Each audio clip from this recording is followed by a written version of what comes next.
শেষ আয়াতটি নিয়ে একটা কথা এখানে বলতে চাই। মূলত সূরা আসরের শেষ আয়াতটিতে 4টি অংশ আছে, এমনটি ভাবা হয়। অবশ্যই সহজ করে দেখলে এমনই মনে হবে। ইল্লাল্লাযীনা আমানু প্রথম অংশ, আমিলুস সলিহাত দ্বিতীয় অংশ, ওয়াতাওয়াসাউ বিল হক তৃতীয় অংশ, ওয়াতাওয়াসাউ বিস সবর চতুর্থ অংশ। তাহলে এখানে 4টি শর্ত রয়েছে। প্রথম শর্ত হলো যারা ঈমান আনবে, দ্বিতীয় হলো যারা সৎ কাজ করবে, ভালো কাজ করবে, তৃতীয় হলো তারা তাদের সর্বোচ্চ চেষ্টা দিয়ে একে অপরকে সত্যের কথা বলবে, চতুর্থ হলো ধৈর্যের ব্যাপারেও তারা একই কাজ করবে। এগুলো হলো উল্লেখিত 4টি শর্ত। কিন্তু এর সারাংশ বোঝার জন্য আমরা এখন যে বিষয়টি বুঝবো তা হলো এই 4টি বিষয় হচ্ছে আসলে একটা বিষয়। এদেরকে দেখতে 4টি আলাদা বিষয় মনে হলেও এগুলো আসলে একটা বিষয়। এগুলো হলো লাজিম ও মালজুম। এগুলো আবশ্যিকভাবে একটা অপরটির সাথে যুক্ত। এগুলোকে আসলে আলাদা করা যায় না। আর আসলে বাকি সবকিছুই প্রথমটির ফলাফল, সেটা হচ্ছে ঈমান। প্রথম যে বিষয়টি বলা হয়েছে তা হলো ঈমান, আর এরপর আরো 3টি বিষয় বলা হয়েছে। আমরা এখানে শিখব যে যার সত্যিকার অর্থে ঈমান আছে তার সাথে বাকি 3টি বিষয় আবশ্যিকভাবে ঘটবে, অবশ্যই ঘটবে। আর যদি সেগুলো না হয় তাহলে ভাবুন কি পরিপূর্ণ হয়নি? ঈমান। অতএব কেউ যদি তার ঈমান আছে কিনা পরীক্ষা করতে চায়, সে সূরা আসরে বর্ণিত ঈমানের ন্যূনতম পরিমাণ যাচাই করে দেখতে পারে। ঈমানের ফলাফল কি? কেউ ঈমান আনলে এর পরে কি ঘটে? আমিলুস সলিহাত, তাওয়াসাউ বিল হক, তাওয়াসাউ বিস সবর। যদি এই বিষয়গুলো না ঘটে তাহলে নিশ্চয়ই ঈমানের কোথাও ঘাটতি আছে। আর বলে রাখি, এই সবগুলোই একটি অপরটির সাথে গভীরভাবে জড়িত। ধরা যাক আপনি যদি দ্বিতীয় পয়েন্টটি নেন, আমিলুস সলিহাত, তারা সৎ কাজ করে। এরপরে কি আছে? তারা সত্যকে উপভোগ করে। তারা ভালো কাজ শুধু নিজেদের মধ্যে রাখে না, প্রচলিত অর্থে এই ভালো কাজ অন্যদের মধ্যেও ছড়িয়ে দেয়, সত্যকে অন্যদের মধ্যে ছড়িয়ে দেয়। অন্যভাবে বললে, আপনি যদি সত্যিই ভালো কাজ করেন, এটা শুধু আপনার নিজের কাছে রাখা আপনার জন্য অসম্ভব হবে। এটা সম্ভব নয়। অবশ্যম্ভাবীভাবেই আপনি এটা অন্যদের কাছে ছড়িয়ে দিবেন। এটাই ভালো কাজের নমুনা। আর যখন আপনি অন্যদের মধ্যে ছড়িয়ে দিবেন, আপনি কিছু মানুষ পাবেন যারা আপনার এই কাজকে পছন্দ করবে, আবার কিছু মানুষ পাবেন যারা আপনার এই কাজকে ঘৃণা করবে। আর যখন আপনি এমন কিছু মানুষ পাবেন যারা আপনার কাজকে ঘৃণা করছে, আপনি আবশ্যিকভাবেই নিজের মধ্যে কি তৈরি করবেন?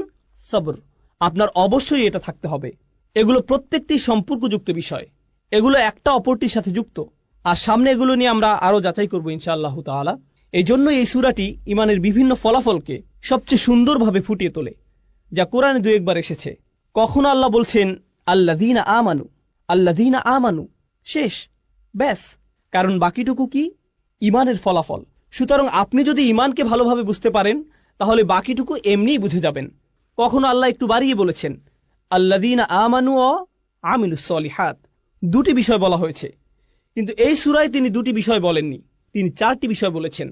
আর আপনি যদি লক্ষ্য করেন, এগুলোর মধ্যে শেষের 2টি কি?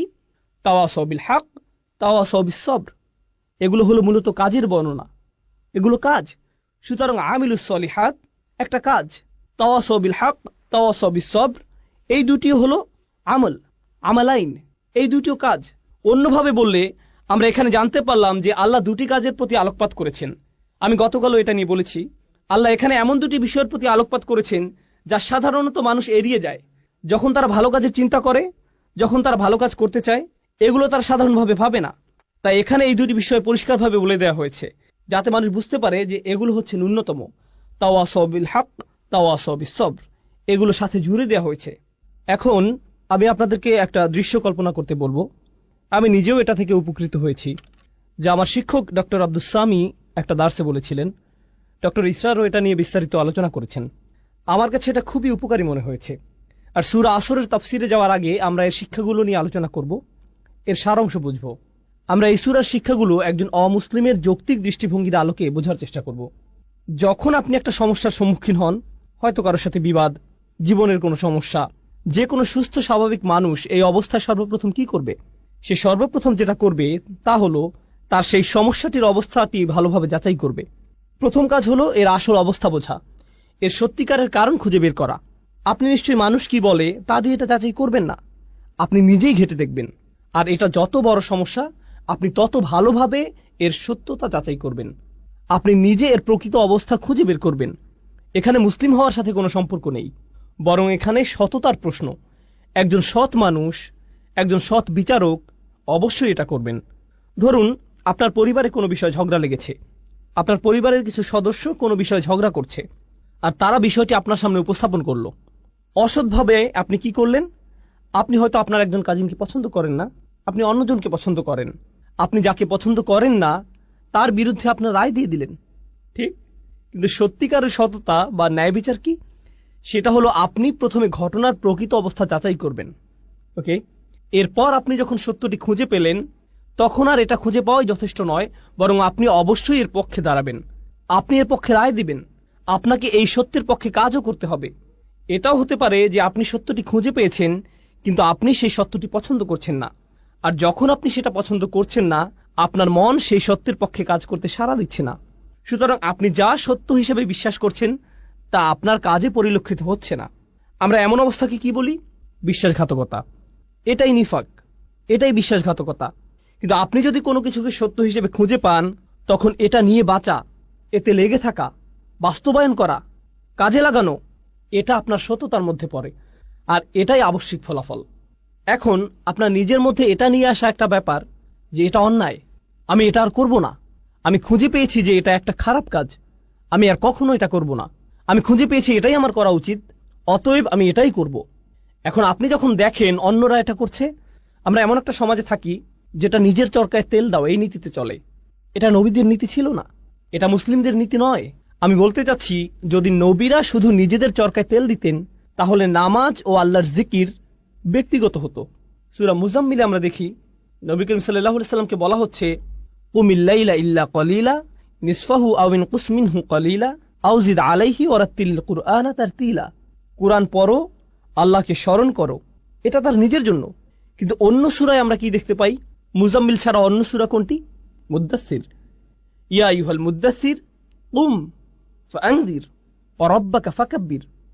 ওঠো, যাও, সতর্ক করো। কাকে সতর্ক করো?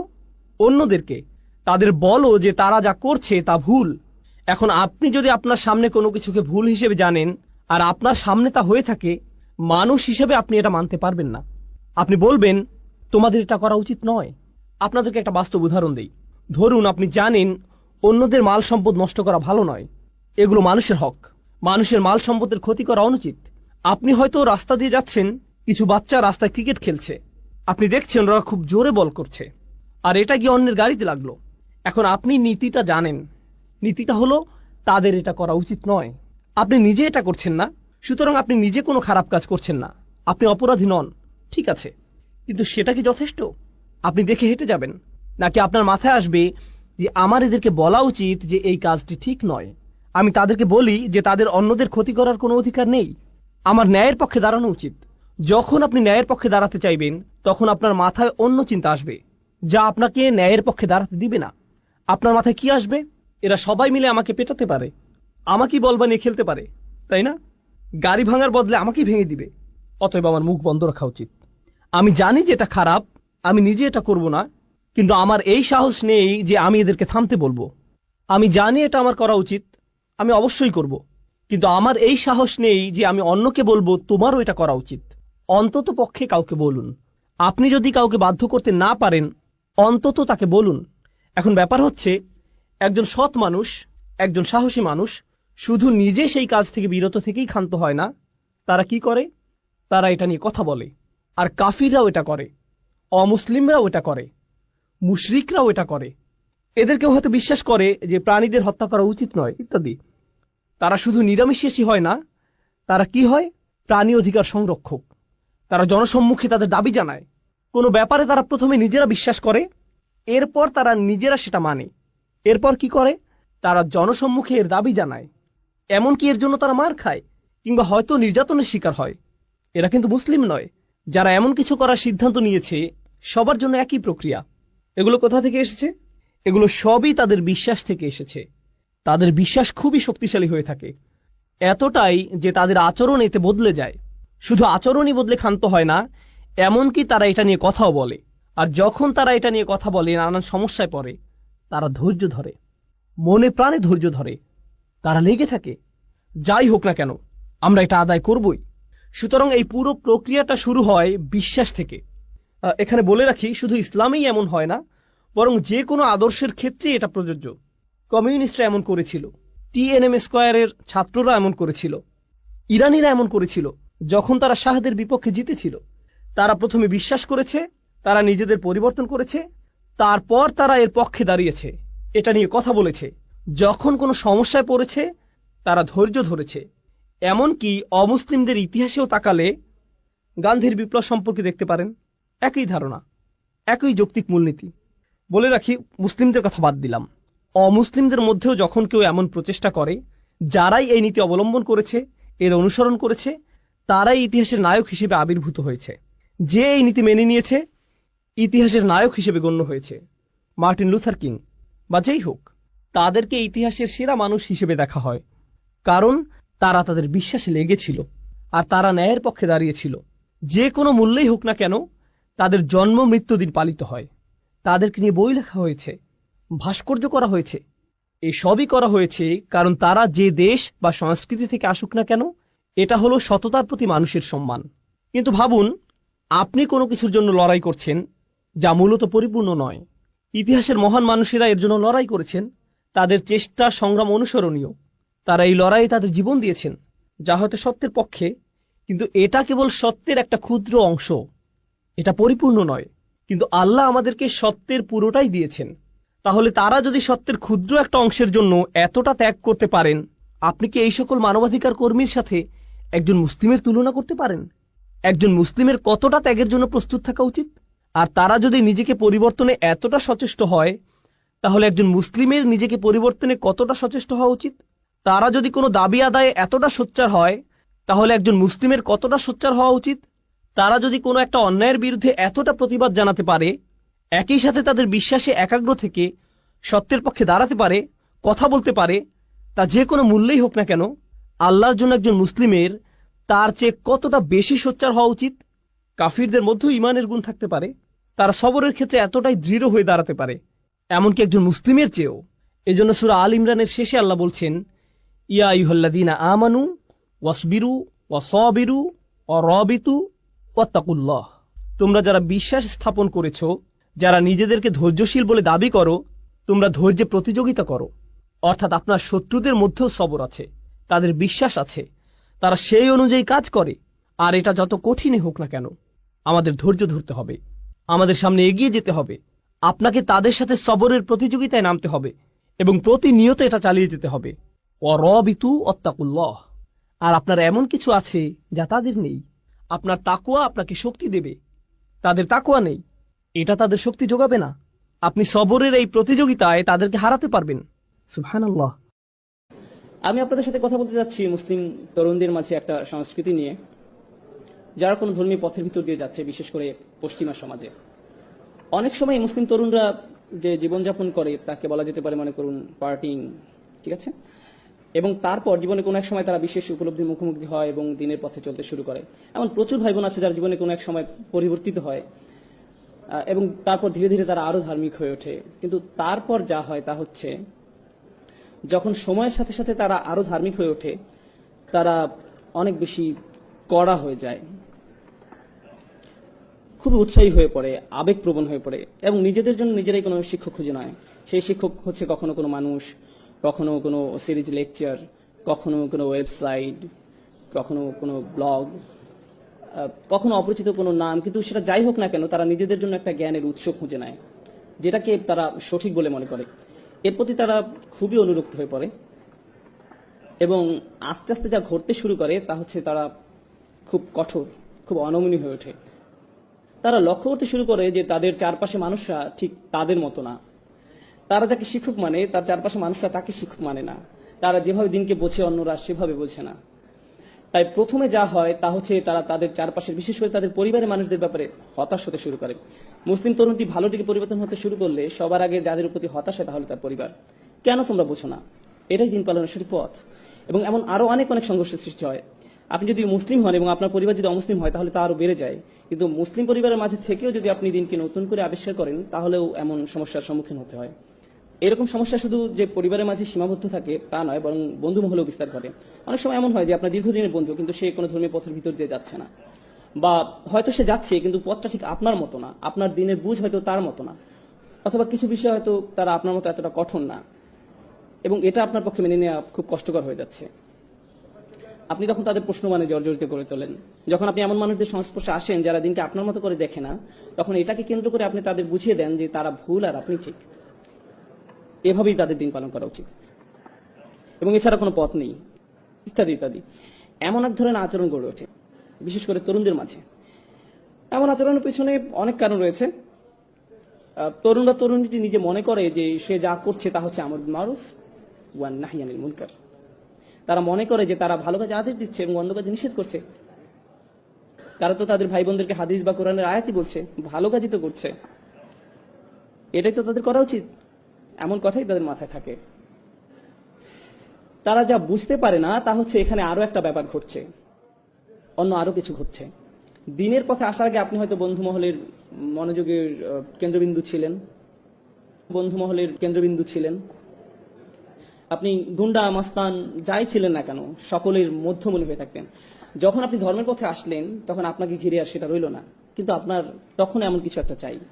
অন্যদের উপর নিজের আধিপত্য দেখানোর জন্য আপনার ভেতরে এক ধরনের জেদ কাজ করে। আপনার মনে হয় যে আমি মানুষকে দেখাতে চাই কোনো না কোনো ভাবে আমি তোমাদের চেয়ে সেরা। এবং এই ঘুরপথে চলতে গিয়ে বেশিরভাগ সময় নিজের অজান্তেই, অধিকাংশ সময় তারা মানুষকে যে ধর্মীয় মতামত প্রদান করে তার মাধ্যমে তারা নিজেদের শ্রেষ্ঠত্ব দেখাতে চায়।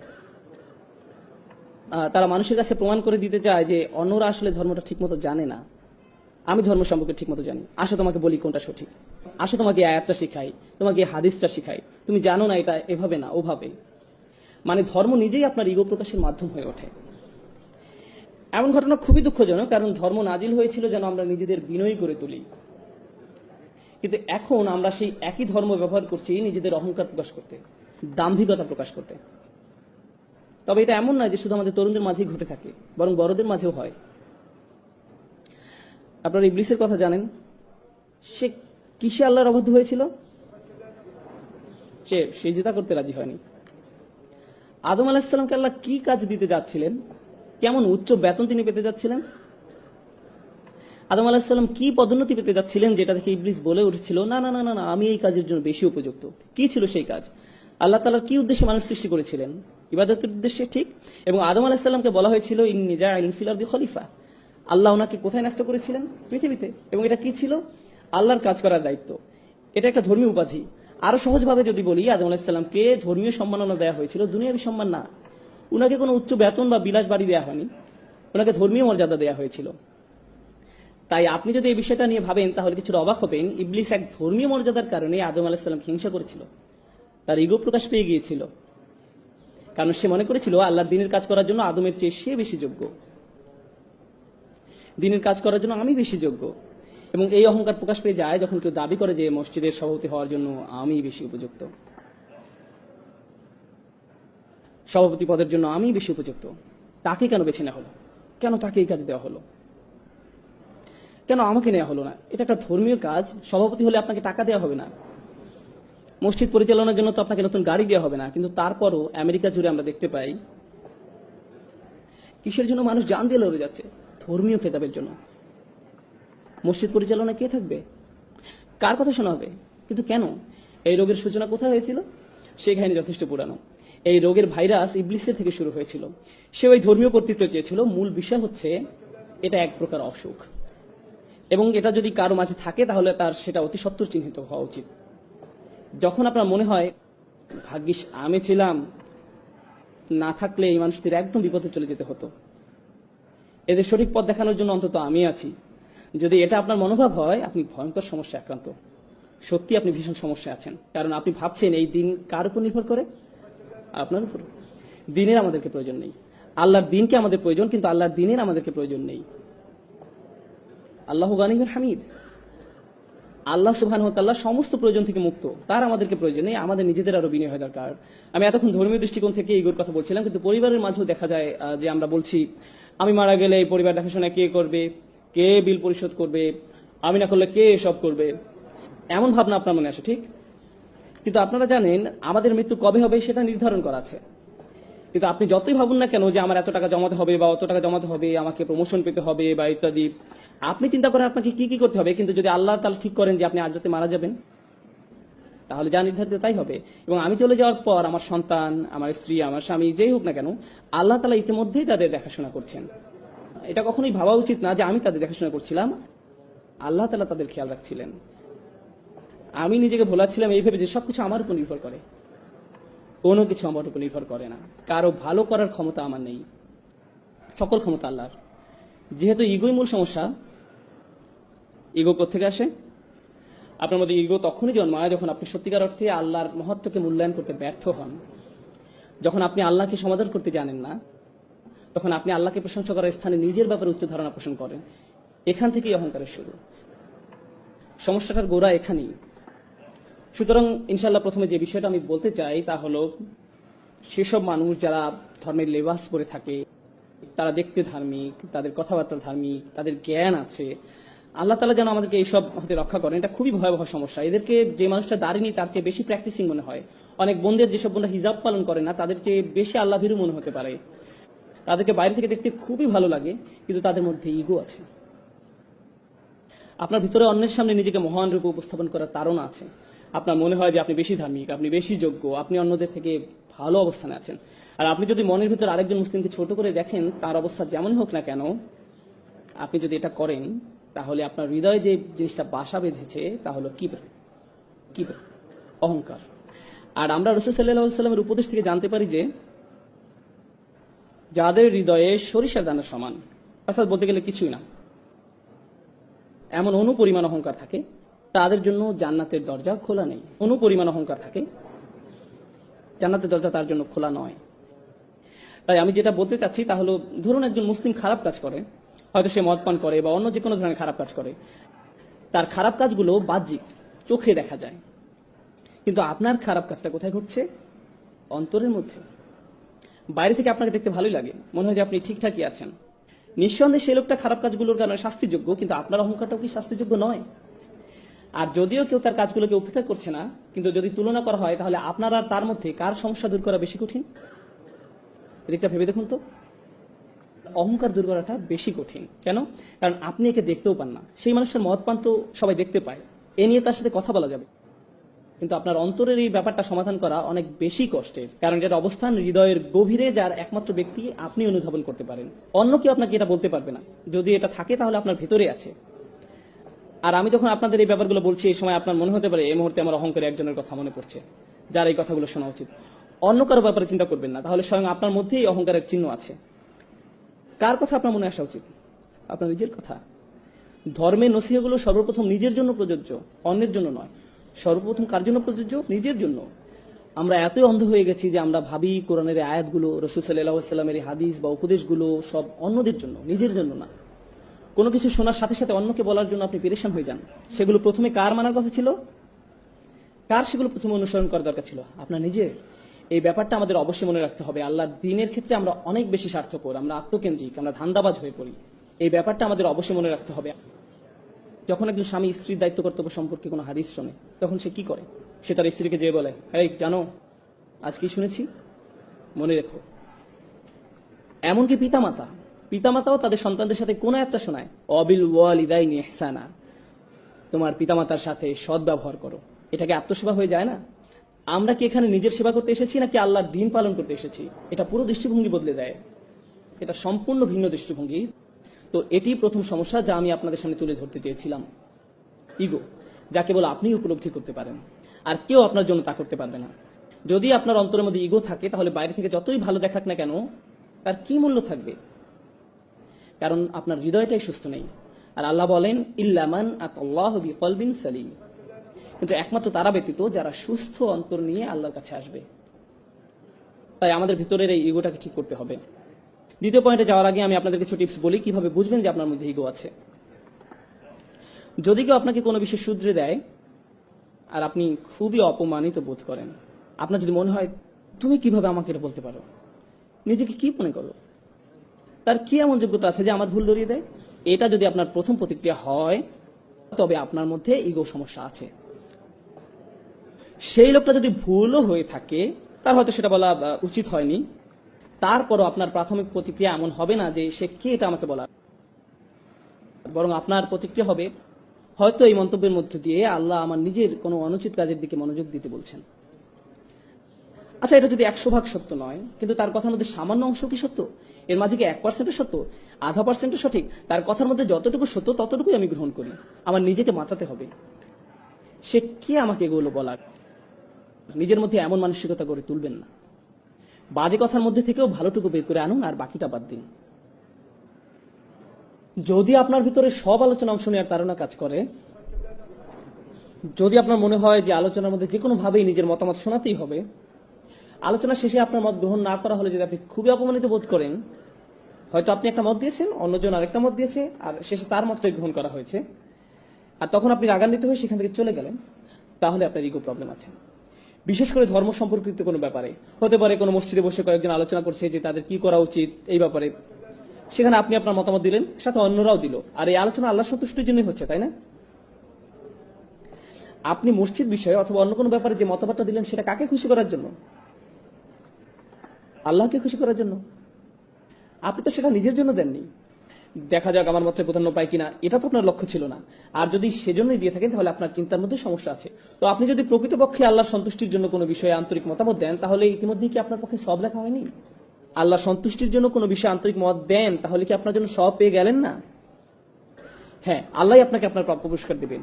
তাই লোকের আপনার মতামত গ্রহণ করুক আর না করুক, আপনি ইতিমধ্যে সব পেয়ে গেছেন। তাই লোকের আপনার মতামত গ্রহণ করুক আর না করুক, সেটা আপনার কাছে কোনো গুরুত্বপূর্ণ ব্যাপার নয়। কারণ আপনি যে জিনিসটা চেয়েছিলেন তা তো আপনি পেয়ে গেছেন। কিন্তু আপনার নিয়ত যদি আল্লাহ সন্তুষ্ট অর্জন না হয়ে নিজের মতামতের প্রাধান্য হয়, তাহলে আপনি বলবেন, না, আমি আমার মত দিয়েছি যাতে এটাই প্রধান মত হয়, আর সেটা না হওয়াতে আমি অপমানিত বোধ করছি। এভাবে নিজেকে সহজেই যাচাই করা যেতে পারে। অন্যকে আপনার ইগো চেক করতে পারবে না। যদি আপনি কষ্ট পান, তাহলে নিজেকে নিজে প্রশ্ন করুন। এই ব্যাপারগুলো চর্চা করা অনেকটাই কঠিন, তারপর আমাদের নিজেদেরকে যাচাই করা চালিয়ে যেতে হবে। সুতরাং প্রথম সমস্যাটা হলো ইগো, যাদেরকে বাইরে থেকে ধার্মিক মনে হয়, কিন্তু ভেতরে নিজেদের অন্য থেকে বড় করে উপস্থাপন করার ধারণা কাজ করে। দ্বিতীয় সমস্যাটাও অনেকটা একই ধরনের। বাইরে থেকে ধার্মিক মনে হয়, বেশ ভালো লাগে, জ্ঞানী মনে হয়, মুখে ভালো কথাও বলে, ভালো পোশাক পরে, সবকিছুই চমৎকার। তাকে দেখে যে কেউ বলবে, এই ভাইটা আসলে অসাধারণ একজন মানুষ। কিন্তু ভেতরে ভেতরে কি হয় জানেন? প্রথম ক্ষেত্রে নিজের মধ্যে ইগো জন্ম নেয়, আর দ্বিতীয় সমস্যা হলো হৃদয় কঠিন হয়ে পড়ে। তখন আল্লাহর কথা আপনাকে আর নাড়া দেয় না। কুরআন শুনেও আপনি কিছু অনুভব করেন না। অনেক দিন হয়ে গেছে আপনি সালাতে দাঁড়িয়ে কাঁদেন না। আপনার হৃদয়ে কোনো অনুভূতি ছুঁয়ে যায় না। আপনি নিয়মিত এগুলো শুনছেন, কিন্তু আপনার সবসময় মনে হয়, আমি তো এগুলো আগে থেকেই জানি, আমার এসব শুনে লাভ নেই, এগুলো তো আমি অনেক আগেই শুনেছি, আমি জানি এরপর কি বলবেন। সালাতে দাঁড়িয়ে আপনি ভাবতে থাকেন, ইমাম সাহেবের তেলাওয়াত আরো শুদ্ধ হতে পারতো, তার কলকলাটা আরো ভালো হতে পারতো, তিনি মতটা যথেষ্ট লম্বা করেননি, গুন্নাটা, এসবই আপনার সালাতের মাঝে হচ্ছে। এটা কিসের লক্ষ্য জানেন? আপনার তাজবিদ ভালো, কিন্তু হৃদয় কঠিন। আল্লাহর কালামও কি আপনাকে নাড়া দেওয়ার জন্য যথেষ্ট নয়? সেগুলো শুনেও কি আপনার হৃদয় বিগলিত হয় না? আপনি কেবল সেগুলোকে অবচেতন মনেই শুনে যান। একদিকে আপনার ইলম বৃদ্ধি পাচ্ছে, লোকজনের সামনে আপনাকে খুবই ধার্মিক বলে মনে হচ্ছে, কিন্তু যে সময় একা থাকেন, যখন আর কেউ আপনাকে দেখতে পায় না, তখন আপনার ভিতরে খারাপ সত্তাটা বেরিয়ে আসে, যার কিছু আলাদা আচরণ আছে, যে কিছু গোপন কাজ করে। আপনি কখনো কল্পনাই করতে পারবেন না যে সে এরকম খারাপ কাজ করতে পারে। তার স্বাভাবিক চলাফেরা দেখে, মানুষের সাথে তার আচরণ দেখে আপনি ধারণাই করতে পারবেন না যে তারা নির্জনে এরূপ। কিন্তু তারা নির্জনে একদম ভিন্ন এক মানুষের রূপ নেয়, যাকে দেখে আপনিও চিনতে পারবেন না। তো সেই মানুষের ভেতরে একটা দানব বাস করছে, তার কিছু বাজে সমস্যা আছে, কিন্তু তাকে বাহ্যিক দিক থেকে দেখে একজন মহান ব্যক্তি মনে হয়। কেউ আপনার এই সমস্যা দূর করতে পারবে না, কারণ তারা জানেন না যে আপনার মধ্যে এমন একটা সমস্যা বিরাজ করছে। তাই প্রথম সমস্যা হলো ইগো, দ্বিতীয় সমস্যা হলো কঠিন হৃদয়। আর দুটোই আত্মিক সমস্যা, দুটোই হৃদয়জনিত সমস্যা। আর এই সমস্যাগুলো কেবল একজনই শনাক্ত করতে পারে। কে সে? আপনি নিজে। ইনশাআল্লাহ শেষের দিকে যে সমস্যাগুলো দূর করার জন্য কিছু টিপস নিয়ে আলোচনা করব। আমি দ্বিতীয় পয়েন্টটা গুছিয়ে আনতে চাই, হৃদয় কঠিন হয়ে পড়ার ব্যাপারে। আল্লাহ তাআলা বলেন, যে একটা আমি শুরুতে তিলাওয়াত করেছিলাম সূরা হাদীদ থেকে। আল্লাহ প্রথমে আহলে কিতাবদের সাথে, পরে আমাদের সাথে কথা বলছেন। তিনি বলেন, আলাম ইয়ানিল্লাযিনা আমানু, মানুষদের মধ্যে যারা ইমানদার বলে নিজেদেরকে দাবি করে, আন তাকশা কুলুবুহুম লিযিকরিল্লাহ, তাদের জন্য আল্লাহর স্মরণে হৃদয় বিগলিত হওয়ার সময় আসেনি। তাদের হৃদয় সশ্রদ্ধ ভয়ে পূর্ণ হওয়া উচিত, তাদের হৃদয় হয়ে যাওয়া উচিত বিগলিত। যখন আপনার পেশি নরম আর দুর্বল হয়ে পড়ে, জানেন সেটা আসলে খুশ, তখন আপনাকে শক্তিহীন মনে হয়, আপনার মনে হয় কেউ আপনাকে বশীভূত করে ফেলেছে। আল্লাহ বলেছেন, তাদের হৃদয় আল্লাহর ভয়ে, তাঁর কথা স্মরণ করে বশীভূত হয়ে পড়া উচিত। যারা বিশ্বাসী, তাদের জন্য কি আল্লাহ স্মরণে হৃদয় গলে যাওয়ার সময় আসেনি?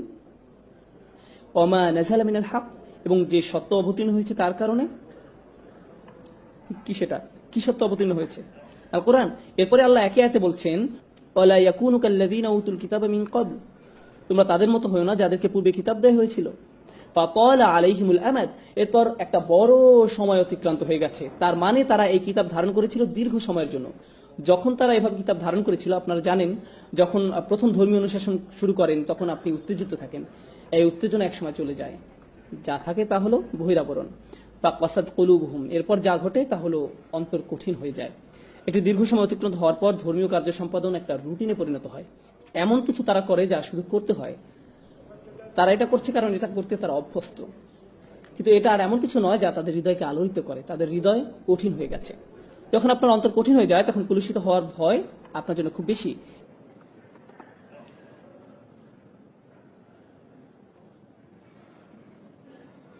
এই জন্য আয়াতে বলা হয়েছে ওয়াকাসিরুম মিনহুম ফাসিকুন, তাদের অধিকাংশই পাপাচারী, তাদের বড় একটা সংখ্যা হলো খারাপ। আয়াতটি শেষ হয়েছে আহলে কিতাবদের দিয়ে, কিন্তু কি দিয়ে শুরু হয়েছিল? আলাম ইয়ানিল্লাযীনা আমানু, আলোচনাটি আসলে তাদের নিয়ে যারা বিশ্বাস স্থাপন করেছে আর কিভাবে তাদের অন্তর কঠিন হয়ে গেছে।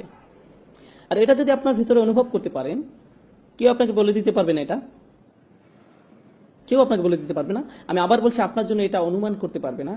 একমাত্র যে এটা ধরতে পারবে সে ব্যক্তি হলো আপনি নিজে, অন্য কেউ নয়। আপনি আল্লাহর সামনে কতটুকু বিনয়ী, আপনি অন্যদের সামনে কতটুকু বিনয়ী, এই বিষয়টা আপনাকে বলে দিতে পারবো না, আমি আপনাকে বলে দিতে পারবো না, একমাত্র আপনি বলতে পারবেন। আপনি যদি কখনো হতাশা ভোগেন, আপনি বুঝতে পারবেন যে আপনার অন্তর আসলে কঠিন হয়ে গেছে, আর আপনি নিজে এই সমস্যাটা আপনার মধ্যে বাড়তে দিয়েছেন।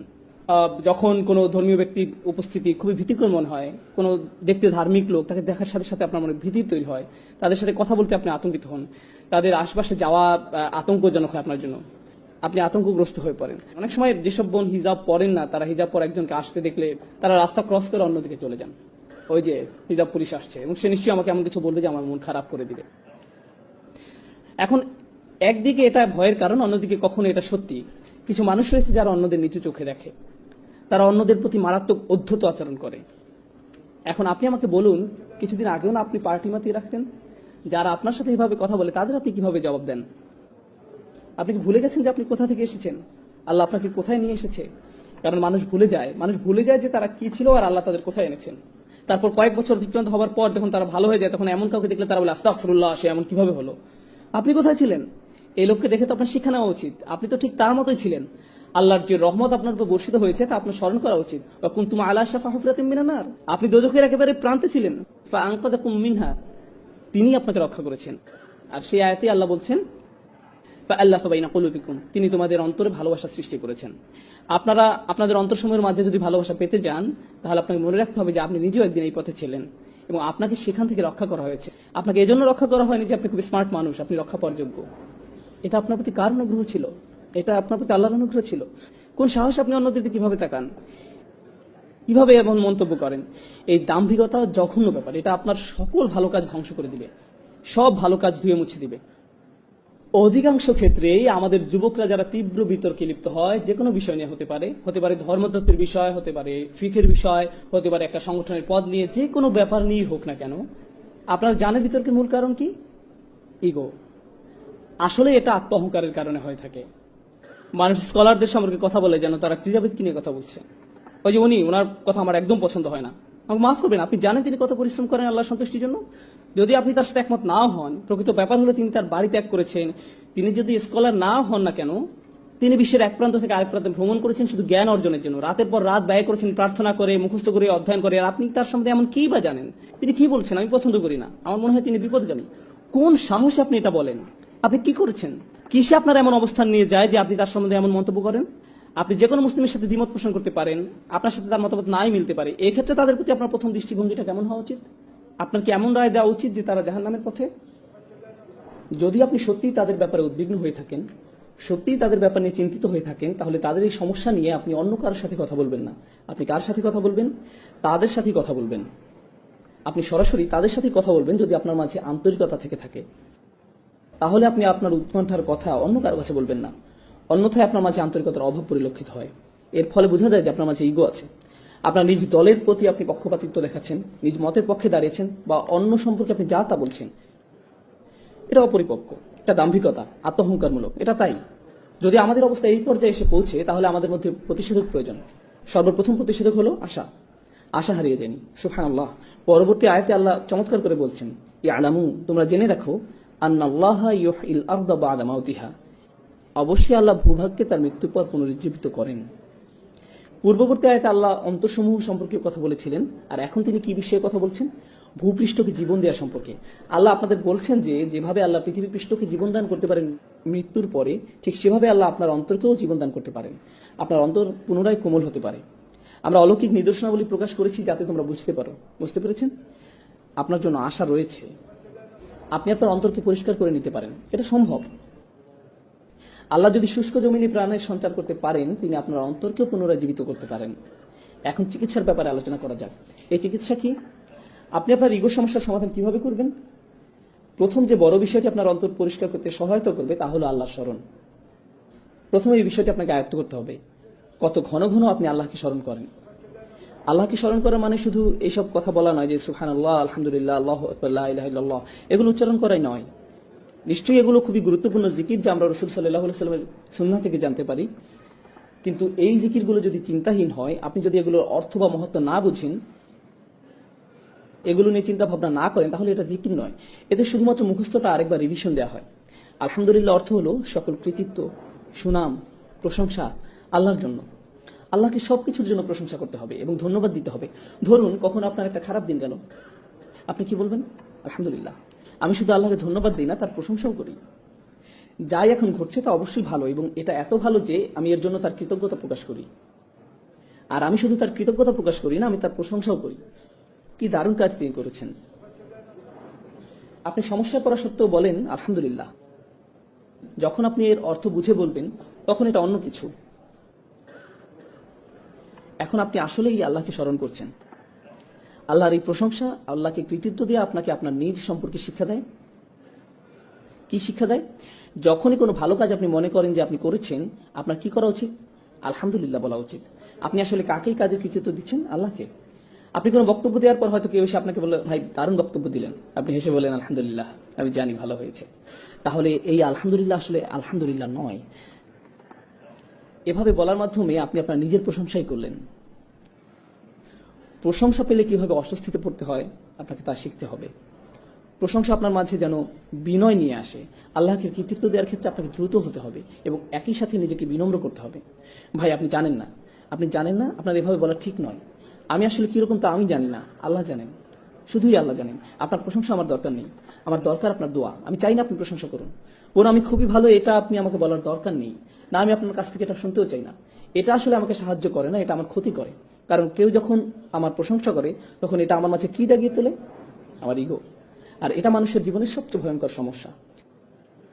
তাই কেউ অন্য কারো প্রশংসা করার মাধ্যমে তার উপকার করছে না।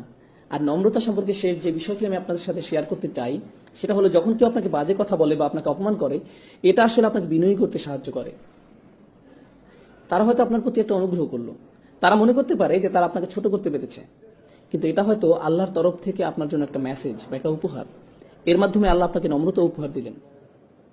এই জন্য ইবনে তাইমিয়া রাহমাতুল্লাহ আলাইহি বলতেন, যখন কেউ আমাকে কষ্ট দেয়, আমি মনে করি এটা আল্লাহর পক্ষ থেকে উপহার। তিনি আমাকে নম্রতা শিক্ষা দিচ্ছেন। সুবহানাল্লাহ। এটা একটা ব্যতিক্রম উদাহরণ। এরপর মানুষের উপকার করা শিখুন, শুধুমাত্র আল্লাহর সন্তুষ্টির জন্য। অনেক সময় কেউ কেউ সাধ্যের অতিরিক্ত করে ফেলে। ধার্মিকদের প্রতি এটাই আমার শেষ বক্তব্য, বিশেষ করে তরুণদের জন্য। তারা অনেক কর্মকাণ্ডে অংশ নেয়, তারা সংগঠনে অংশ নেয়, তারা দলে যোগদান করে, তারা মসজিদে যোগদান করে, তারা বিভিন্ন অনুষ্ঠানে যায়, তারা সবসময় কর্মঠ থাকে, তারা ডান বাম করতেই থাকে। এরপর কি ঘটে জানে? তারা ইচ্ছা শক্তি হারিয়ে ফেলে, তারা পুরোপুরি ক্লান্ত হয়ে যায়। যখন তারা পুরোপুরি ক্লান্ত হয়ে যায়, এরপর তারা কখনোই আগের অবস্থায় ফিরে আসতে পারেন। ভারসাম্য রাখুন, ধীরে ধীরে অগ্রসর হন। আপনাকে সপ্তাহের এক ছুটিতেই সব করে ফেলতে হবে না, অথবা গ্রীষ্মের ছুটিতেই সব করতে হবে এমন নয়, বরং ধীরে ধীরে অগ্রসর হন। ইনশাআল্লাহ আপনি গতি ধরে রাখতে পারবেন। এবং যখন আপনি শুধু আল্লাহর জন্যই কোনো কিছু করবেন এবং আপনি হতাশ হয়ে যান না, কোনো ফলাফল হচ্ছে না, এই জন্য উদাহরণ হিসাবে এই অনুষ্ঠানের কথা বলা যাক। আমাকে দাওয়াত দেওয়া হয়েছিল, আমি বলেছিলাম ঠিক আছে আমি রবিবার আসবো। শনিবার রাতে কেন নয়? কারণ তখন এখানে কেউ থাকবে না। জানেন আমার প্রথম মতামত কি ছিল? তো কি হয়েছে? আমি আপনাদের জন্য এখানে আসছি না। আমি কেন আসছি? আর বড় কোনো কারণ আছে। আপনারা আমাকে কিছু দিচ্ছেন না, কে দিচ্ছেন? আল্লাহ। ঠিক তাই এখানে একজন থাকুক, 100 জন থাকুক, আর কেউ না থাকুক, আমি কি আমার বিনিময়ে পাবো? যদি আমার নিয়ত ঠিক থাকে, আমি পেয়েছি। যদি আমার নিয়ত ঠিক থেকে থাকে। আপনি কেন এখানে এসেছেন? কারণ আপনার বন্ধু আপনাকে আসতে বলেছে, কারণ আপনাকে আসতে জোর করা হয়েছে, কারণ আপনার গাড়ি এখনো ছাড়ছে না তাই আপনি এখানে আটকে গেছেন, এই জন্য? তাহলে আপনি কিছু অর্জন করতে পারলেন না। কিন্তু আপনার যদি এখানে আসার কারণ থাকে এরকম যে আজ রাতে আমি আল্লাহকে স্মরণ করব, আমি আল্লাহর আরো নিকটবর্তী হব, এমনকি যখন কিছু হচ্ছে না আপনি সেটার অপেক্ষায় আছেন, এই অপেক্ষার সময়টাও আপনার পক্ষে পূর্ণ লেখা হচ্ছে। দৃষ্টিভঙ্গি পরিবর্তন করুন, নিয়তের পরিবর্তন করুন, ঠিক আছে? এটা আপনার জীবন ভর অনেক সাহায্য করবে। কারণ আপনি যখন কিছু করেন, যেমন প্রচারপত্র বিলি করছেন, মানুষকে প্রোগ্রামের দাওয়াত দিচ্ছেন, কিন্তু কেউ উপস্থিত হলো না, তখন আপনি মনে মনে বলেন, কেউ কিছু শুনতে চায় না, কিন্তু আপনি হতাশে পড়বেন না। কারণ কেন? কারণ আপনি প্রচারপত্র বিলি করেছিলেন কি জন্য? কেন আপনি দাওয়াত দিয়েছিলেন? কোথায়, কার কাছে আপনার প্রত্যাশা? আপনার কাজ চেষ্টা করা, ফলাফল তার কাছে। আপনি এই ফলাফলের দায়িত্ব নন। আপনি যখন এটাকে আন্তরিকভাবে মেনে নিতে পারবেন তখন জীবন অনেক সহজ হয়ে যাবে এবং আপনি নিজের প্রতি অনেক সন্তুষ্ট থাকবেন। আপনি হতাশ হয়ে পড়বেন না।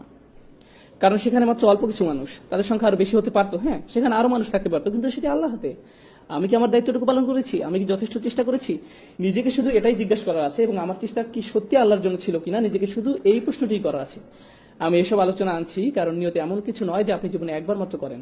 জীবনে একবার আপনি ইচ্ছা পোষণ করেছিলেন যে আপনি আল্লাহ রাস্তায় কাজ করবেন এবং একজন ভালো মুসলিম হবেন। আপনি সেই ইচ্ছা পোষণ করেছিলেন, কিন্তু সেই ইচ্ছাতে মরিচা পড়তে পারে। ফলে আপনাকে বারবার নিয়ত ঠিক করতে হবে, আপনাকে বারবার নিয়ত ঠিক করতে হবে। আপনি জানেন, সবাই ভাবছে আপনার ইচ্ছা অনেক শক্তিশালী, কারণ তারা শুধু আপনার বাইরেরটা দেখছে। তারা কি দেখে না? ভেতরেরটা। এবং যেহেতু তারা শুধু বাইরেরটা দেখে, তারা আপনাকে বলবেন আপনি খুবই ভালো একজন মানুষ, এবং আপনি তাদের বিশ্বাসও করা শুরু করবেন, যার ফলে আপনার সমস্যাটাকে আপনার জন্য আরো ভয়াবহ করে তুলছেন। প্রথম প্রতিকার হচ্ছে আল্লাহকে স্মরণ করা। দ্বিতীয় প্রতিকার হচ্ছে উত্তম সঙ্গী খোঁজা, এমন সহচর খোঁজা যারা আপনার চেয়ে উত্তম। তৃতীয় প্রতিকার হচ্ছে গুরুত্বপূর্ণ প্রতিকার, নিজের মুখ বন্ধ রাখতে শেখা। নিজের মুখ বন্ধ রাখতে শেখা। যদি আপনি খুব খারাপ কিছু দেখেন, তাহলে একজন মুসলিমকে উপদেশ দেওয়ার নমনীয় পন্থা খুঁজে বের করুন। এভাবে ভাবুন, আমি তাদের যে কথাগুলো বলতে যাচ্ছি সেগুলো কি তাদের ধর্মের প্রতি আরো বিমুখ করে দিবে? অথবা আমার সৌহার্দ্যপূর্ণ নমনীয় পন্থা খুঁজে বের করা উচিত, যা তাদেরকে ধীরে ধীরে ইসলামের মূল বিষয়ের সাথে আপোষ না করে দিনের পথে নিয়ে আসবে। হয়তো তাদের বন্ধুদের পরিবর্তনের মাধ্যমে, দৃশ্যপটের পরিবর্তনের মাধ্যমে, যদি তারা সামান্য একটু উপদেশ শুনতে পায়। আপনি প্রথমেই তাদের আচরণ পরিবর্তন করতে চান না। আপনি প্রথমে কি পরিবর্তন করতে চান? তাদের অন্তর। যখন তাদের অন্তর পরিবর্তন হবে, তখন ব্যবহার আপনা আপনি পরিবর্তিত হবে। বেশিরভাগ সময় আমরা মানুষের কিসের পিছে ছুটি? আমরা তাদের ব্যবহারের পিছনে ছুটি। আপনি মানুষের ব্যবহার পরিবর্তন করতে পারবেন না, আপনি তাদের শুধু স্মরণ করে দিতে পারবেন এবং আশা করতে পারেন আল্লাহ তাদের অন্তরটা পরিবর্তন করে দিন। আপনার দায়িত্ব স্মরণ করে দেওয়া তাদেরকে। আল্লাহ রসুল মানুষদেরকে আল্লাহর সাথে শিরক করতে দেখেছেন, কুফরি করতে দেখেছেন, এবং আল্লাহ বছরের পর বছর তাকে বলেছেন ফাযাক্কির ইন্না ফাআতিদ যিকরা, ফাযাক্কির ইন্না ফাআতিদ যিকরা, স্মরণ করিয়ে দাও, স্মরণে উপকারিতা আছে। মহানবী সাল্লাল্লাহু আলাইহি সাল্লাম এই একই ধরনের খুব খারাপ মানুষদের কাছে 10 বছর দাওয়াত দিয়েছেন এবং আল্লাহ বলে গেছেন স্মরণ করিয়ে দাও, এতে কাজ হবে, স্মরণ করিয়ে দাও, এতে উপকার আছে। আপনি কাউকে স্মরণ করে দিলেন, এতে কোনো ফল পাওয়া যায় না। তখন আপনি বলেন আমি তাকে স্মরণ করে দিয়েছিলাম, সে পাত্তাই দেয়নি, তাকে স্মরণ করে দেওয়ার মাঝে কোনো উপকার নেই।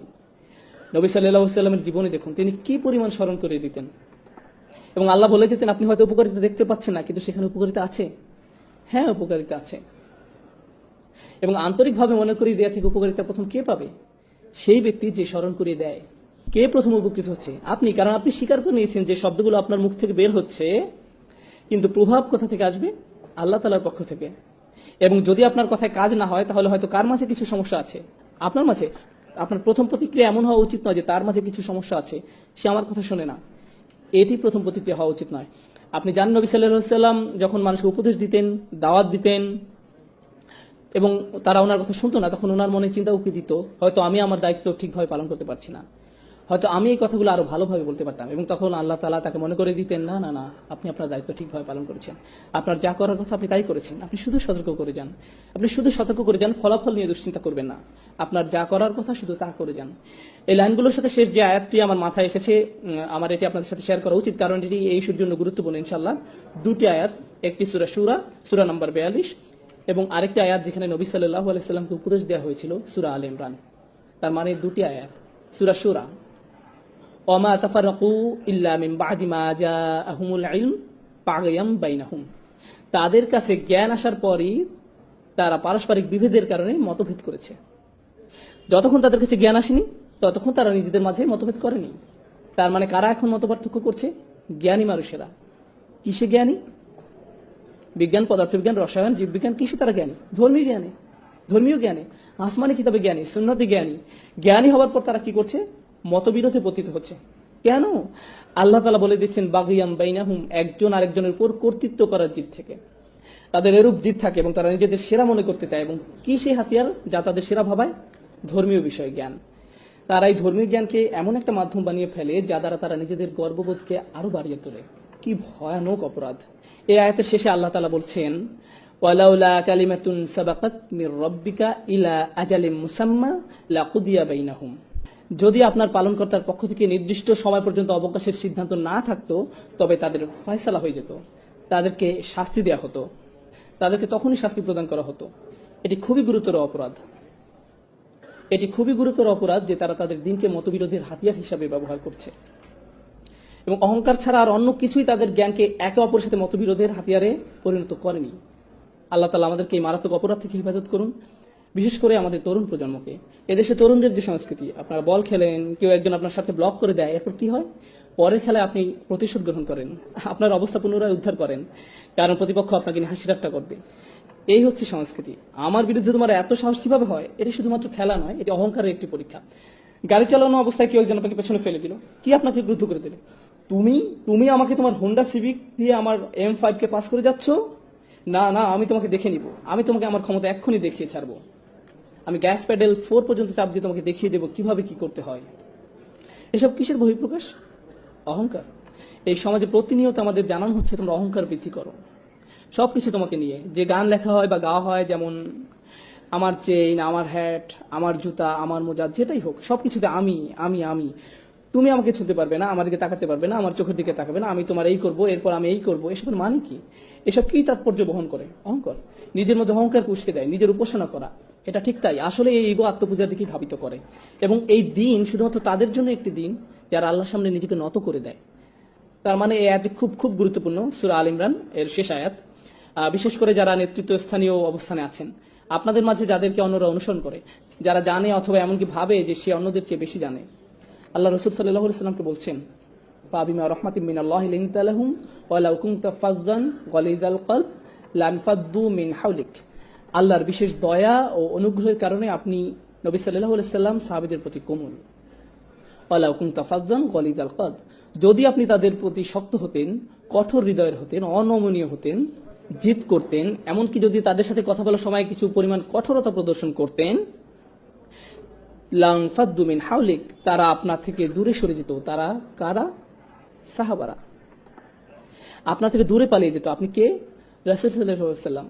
চিন্তা করতে পারেন, সাহাবারা রাসূল সাল্লাল্লাহু আলাইহি ওয়াসাল্লাম থেকে দূরে পালিয়ে যেত। আল্লাহ বলেননি আপনি যদি সত্যের পথে না ডাকেন তাহলে তারা পালিয়ে যাবে। আপনি যদি তাদের কোরআন শিক্ষা দেওয়া বন্ধ করে দেন তাহলে তারা পালিয়ে যাবে। আপনি যদি ওহী প্রকাশ না করেন তাহলে তারা পালিয়ে যাবে। রাসূল সাল্লাল্লাহু আলাইহি ওয়াসাল্লাম কি করলে তারা পালিয়ে যাবে? তিনি এখনো কোরআন শিক্ষা দিচ্ছেন, এখনো সত্যের সন্ধান দিচ্ছেন, সবকিছুই ঠিক আছে। শুধুমাত্র কি পরিবর্তনের কথা এই আয়াতে বলা হয়েছে? যা তাদেরকে দূরে সরিয়ে দিবে। যদি তিনি সাহাবীদের প্রতি কঠোর হন, কঠিন হন, এতটুকুই যথেষ্ট, তারা দূরে সরে যাবে। সুবহানাল্লাহ, কি দারুণ শিক্ষা আল্লাহ দিচ্ছেন। আল্লাহ কি দারুণ শিক্ষা রাসূল সাল্লাল্লাহু আলাইহি ওয়াসাল্লাম দিচ্ছেন। সর্বোৎকৃষ্ট নেতার প্রতি যদি এই শিক্ষা হয়, তাহলে কি আপনার মনে হয় না যে এটি আমাদের জন্য বেশি প্রযোজ্য? এটি অবশ্যই প্রযোজ্য। যদি আপনি কোনো নেতৃস্থানীয় অবস্থানে থাকেন, যদি আপনাদেরকে হাত ওঠাতে বলি, হাত ওঠানোর দরকার নেই, কথার কথা। আমি যদি হাত দেখাতে বলতাম আপনারা কয়জন নেতৃস্থানীয় আছেন? আপনি জানেন, আপনাদের প্রত্যেকের হাত ওঠানো উচিত। আপনারা প্রত্যেকেই নেতৃস্থানীয় লোক। আপনাদের সবার সে অবস্থান আছে যেখান থেকে আপনারা অন্য কাউকে উপদেশ দিতে পারেন, এবং এটি খুবই ভালো। কিন্তু আপনি কিভাবে উপদেশ দিবেন? বিশেষ করে যদি তারা মুসলিম হয়, তাদেরকে ধর্ম থেকে আরো দূরে সরিয়ে নিয়ে যাওয়ার পরিবর্তে আরো ধৈর্যশীল হন। আমি বলছি না কাউকে ভুল কিছু করতে দেখলে তা মেনে নিবেন। যদি হারাম কিছু করতে দেখেন তাহলে বলবেন, দেখুন আমি জানি এটি হারাম, আমি আসলে আপনার জন্য উদ্বিগ্ন। এটি বিভিন্নভাবে বলা যায়। এই কাজটি করাতে দোজখে যাবে তুমি জানো, এটা একভাবে বলা। নিজের কাজের জন্য তোমার লজ্জিত হওয়া উচিত, এটা বলার একটা ধরন। ভাই আমি সত্যি তোমার জন্য উদ্বিগ্ন, সিরিয়াসলি তুমি জানো ওটা খারাপ, আর আমি তোমাকে ভালোবাসি। তুমি কেন এটা করছো? তোমার কোনো সাহায্য লাগবে? আসলে কেন বন্ধ করছো না? এটা বন্ধ করো, আসো এটা নিয়ে আলোচনা করি আন্তরিকতার সাথে। আন্তরিকতা এটা দেখানো যায় না, তবে প্রকাশ করা যায়। এতে প্রকাশ পায় আপনি আন্তরিক নাকি শুধু ওদের প্রতি আপনার মন্তব্য প্রকাশ করতে চান বা তাদের ছোট করতে চান। এখানে পার্থক্য আছে। আপনি মানুষের সাথে কিভাবে বলেন তার মধ্যে পার্থক্য আছে। আদিল্লাতিন আলাল মুমিনিন, তারা মুসলমানদের প্রতি বিনম্র আচরণ করে। কোরআনে এভাবে বলা আছে, কিন্তু আপনি কিভাবে জানবেন আপনি আন্তরিক কিনা? এই আয়াতে এটা বলা আছে। এরপরে আমরা শেষ করব। ফাআফু আনহুম ওয়াস্তাগফির লাহুম ওয়াশাওয়িরহুম ফিল আমর কাজেই আপনি তাদের ক্ষমা করে দিন, তাদের জন্য মাগফিরাত কামনা করুন এবং কাজে কর্মে তাদের সাথে পরামর্শ করুন। তাদের ভুলের পর আপনি তাদের প্রতি সহনশীল, যদি তারা ভুল করে ফেলে। প্রথম কাজ, তাদের মমতার সাথে ক্ষমা করে দিন, ফাফু আনহুম। এরপর আল্লাহ সুবহানাহু ওয়া তাআলার কাছে ক্ষমা প্রার্থনা করুন। আল্লাহর কাছে ক্ষমা প্রার্থনা মানে এই নয়, ধরুন কোনো ভাই কিছু করলো আর আপনি বললেন, এই যাই হোক আল্লাহ তাআলা তোমাকে ক্ষমা করে দিক, এটা ফাস্তাগফির লাহুম নয়। আপনি কখন তাদের জন্য আল্লাহর কাছে ক্ষমা চাইবেন? যখন আপনি নিজের জন্য আল্লাহর কাছে ক্ষমা চাইছেন, নির্জনে। নির্জনে প্রার্থনার মানে কি? আন্তরিকতা, ওটা আন্তরিক, অকৃত্রিম। সবার সামনে যদি বলেন, ভাই তুমি অনেক ভুলের মধ্যে আছো, আল্লাহ তাআলা তোমাকে ক্ষমা করুন, আমি তোমার জন্য দোয়া করব, আয়াতে এটা বলা হয়নি। ওটা আসলে কিসের প্রকাশ? দম্ভ, অহংকার। তাদের জন্য আন্তরিকভাবে নির্জনে দোয়া করুন, ফাস্তাগফির লাহুম। আর ওরা যাতে বোঝে যে আপনি ওদেরকে ভদ্র মানুষ মনে করেন, ওয়া শাওরিরহুম ফিল আমর, তাদের সাথে পরামর্শ করুন, তাদের মতামত গ্রহণ করুন, তাদের মতামত জানতে চান, তাদেরকে ভদ্র মানুষ হিসাবে গণ্য করুন। রাসূল সাল্লাল্লাহু আলাইহি ওয়াসাল্লামের কারোর সাথে পরামর্শ করার প্রয়োজন ছিল না। ওনার কাছে যা নাজিল হতো ওহী, সে অনুযায়ী উনি সিদ্ধান্ত দিতে পারতেন। কিন্তু আল্লাহ সুবহানাহু ওয়া তাআলা ওনাকে সিদ্ধান্ত গ্রহণে অন্যদের সাথে পরামর্শ করার আদেশ দিয়েছেন। কেন? যাতে তারা অনুভব করে কি সংযুক্ত, সম্মানিত। এটা একজন নেতার চারিত্রিক বৈশিষ্ট্য হওয়া উচিত। উনি তার অধীনে যারা ছিল তাদেরকে বুঝতে দিয়েছেন যে তারাও সম্মানিত। ওয়াশাওরিরহুম ফিল আমর, এবং কাজে কর্মে তাদের সাথে পরামর্শ করুন। ফাইদা আযমতা ফাতাওয়াক্কাল আলাল্লাহ, যখন আপনি কোনো সিদ্ধান্ত নেন আল্লাহ তাআলার উপর বিশ্বাস রাখুন, কারণ আপনার সিদ্ধান্তই সাফল্যের চাবিকাঠি নয়। সব সাফল্যের মূলে আছেন আল্লাহ সুবহানাহু ওয়া তাআলা। ইন্নাল্লাহা ইউহিব্বুল মুতাওয়াক্কিলিন, আল্লাহ তার উপর নির্ভরকারীদের ভালোবাসেন। আল্লাহ আমাদেরকে আমাদের চেয়েও ভালো মানুষদের সঙ্গ দান করুন, যেন আমরা আমাদের অহংবোধ নিয়ন্ত্রণ করতে পারি। আল্লাহ সুবহানাহু ওয়া তাআলা আমাদের এই তৌফিক দিন, যেন আমরা আমাদের আশেপাশে মানুষদের সদ উপদেশ দিতে পারি। যারা বলে লা ইলাহা ইল্লাল্লাহ, যারা আমাদের সাথে এই চমৎকার কালেমায় বিশ্বাস করে, তারা আমাদের রক্তের সম্পর্কের আত্মীয়ের থেকেও অনেক বেশি ভালোবাসার দাবি রাখেন। লা ইলাহা ইল্লাল্লাহ আমাদের রক্তের বন্ধন থেকেও বেশি কাছের করে দেয়। আমরা যেন সব মুসলিমদের সাথে সেই রকমের ভালোবাসা এবং সহমর্মিতা অনুভব করতে পারি, আন্তরিকতা তাদের প্রতি প্রকাশ করতে পারি। আল্লাহ আমাদেরকে সেই তৌফিক দান করুন, আমিন। ভালো উপদেশ যাদের প্রয়োজন তাদের অন্তরে যেন তা প্রবেশ করতে পারে, আল্লাহ সেই তৌফিক দান করুন। আল্লাহ সুবহানাহু ওয়া তাআলা আমাদের উপদেশ গ্রহণ করার ক্ষমতা দিন, আমরা যেন এর সবটুকু ভালো গ্রহণ করতে সমর্থ হই, এবং উপদেশ যেন আমাদের অহংবোধ বাড়িয়ে তোলার কোনো মাধ্যম না হয়ে ওঠে। আল্লাহ আমাদেরকে তার সামনে বিনম্র রাখুন, আমাদের অতীত ভুলগুলো ক্ষমা করে দিন, আমরা যেন প্রতিনিয়ত আমাদের অন্তঃকরণকে পরিশুদ্ধ করি। আল্লাহ আমাদেরকে সেই তৌফিক দান করুন, আমিন।